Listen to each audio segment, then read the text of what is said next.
Hello students, आज मैं आप लोगों के लिए लेकर आया हूँ रियल नंबर्स का पार्ट 4। इस वीडियो में हम एनसीईआरटी क्लास 10th की एक्सरसाइज 1.2 के क्वेश्चन नंबर 3, 4, 5 और 6 को सॉल्व करेंगे। So let's start. सबसे पहले क्वेश्चन नंबर 3 देखते हैं। Find the LCM and HCF of the following integers by applying the prime factorization method. तो ये नंबर्स हमें दिए हुए हैं, हमें इन नंबर्स के फैक्टर्स निकालना है प्राइम फैक्टराइजेशन मेथड से, और उन प्राइम फैक्टर्स की हेल्प से हमें इनका एलसीएम और एचसीएफ फाइंड करना है। ओके, तो हम पहला वाला पार्ट देखते हैं। सबसे पहले हम 12 के प्राइम फैक्टर्स कैलकुलेट करेंगे। तो 2 6 ज़ा 12, 2 3 ज़ा 6, 3 1 ज़ा 3। 15 के प्राइम फैक्टर्स कैलकुलेट करेंगे। 3 5 ज़ा 15, 5 1 ज़ा 5। उसके बाद हम 21 के प्राइम फैक्टर्स कैलकुलेट करेंगे। इसको आप सही कर लीजिएगा, ये 3 होगा। 3 7 ज़ा 21 और 7 1 ज़ा 7। ओके, तो 12 के प्राइम फैक्टर्स हो जाएंगे 2 इंटू 2 इंटू 3, 15 के 3 इंटू 5 और 21 के 3 इंटू 7। इन सभी में 3 कॉमन है, तो 3 ही इसका हाईएस्ट कॉमन फैक्टर हो जाएगा।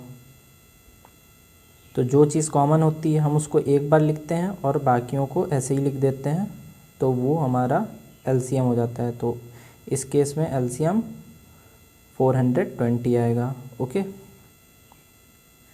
नेक्स्ट हम लोग क्वेश्चन नंबर 4 सॉल्व करेंगे। Given that HCF of 306 and 657 is equal to 9, find the LCM. ठीक है, तो हमें 306 और 657 का एचसीएफ दिया हुआ है 9, और हमें इन दोनों का एलसीएम कैलकुलेट करना है। प्रीवियस लेक्चर में मैंने एक फॉर्मूला बताया था आपको, LCM into HCF is equal to product of two numbers. तो इस फॉर्मूले का यूज़ हम यहाँ पर करेंगे। एलसीएम हमें फाइंड करना है, एचसीएफ की जगह पे हम 9 पुट करेंगे। Product of two number 306 into 657 होगा। 9 को हम नीचे डिवाइड में ले जाएंगे। उसके बाद हम इसको सॉल्व करेंगे तो एलसीएम की वैल्यू 22,338 आ जाएगी। तो यही हमारा आंसर होगा। ओके, अब हम लोग क्वेश्चन नंबर 5 देखते हैं। Check whether 6 to the power n can end with digit 0 for any natural number n। ये क्वेश्चन कह रहा है कि चेक करो कि n की किसी वैल्यू के लिए 6 टू द पावर n की जो वैल्यू होगी उसके लास्ट में 0 आएगा या नहीं। अब हम इसका सॉल्यूशन देखते हैं। अगर कोई नंबर 0 पे एंड हो रहा है तो वो 10 से डिविजिबल होगा ही होगा, और 10 के प्राइम फैक्टराइजेशन में 2 और 5 आता है।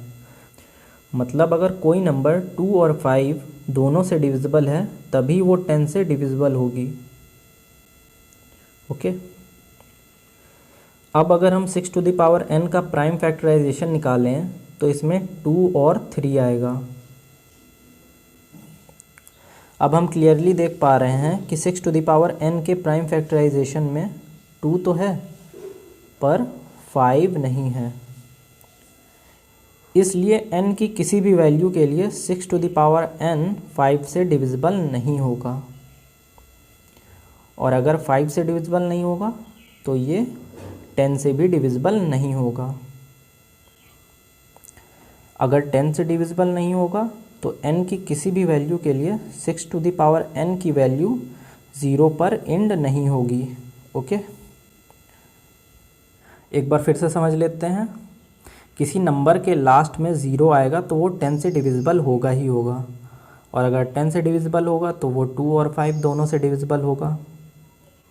6 टू द पावर n 2 से तो डिविजिबल है पर 5 से डिविजिबल नहीं है, इसलिए 6 टू द पावर n कभी भी 10 से डिविजिबल नहीं होगा, और 10 से डिविजिबल नहीं होगा तो 6 टू द पावर n कभी भी 0 पर एंड नहीं करेगा।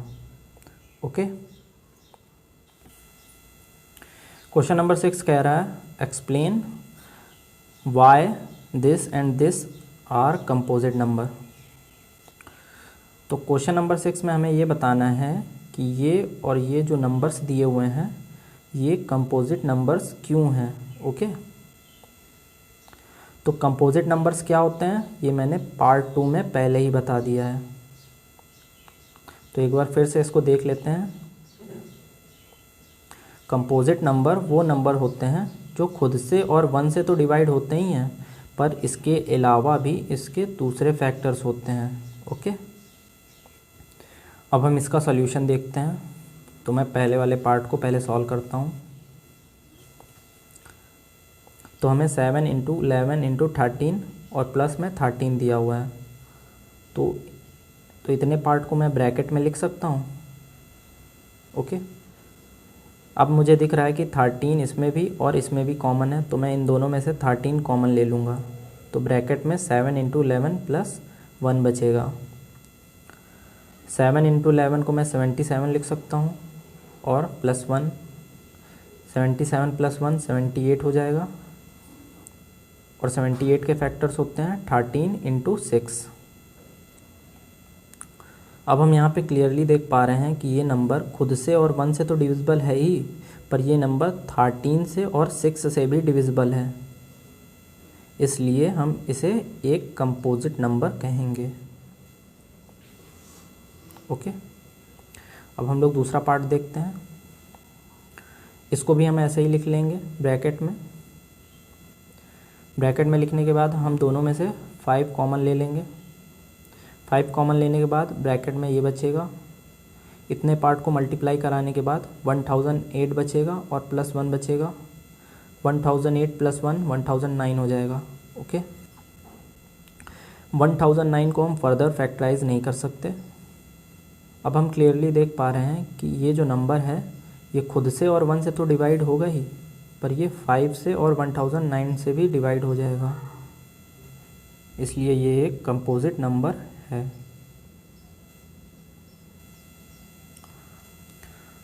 So that's the end of lecture.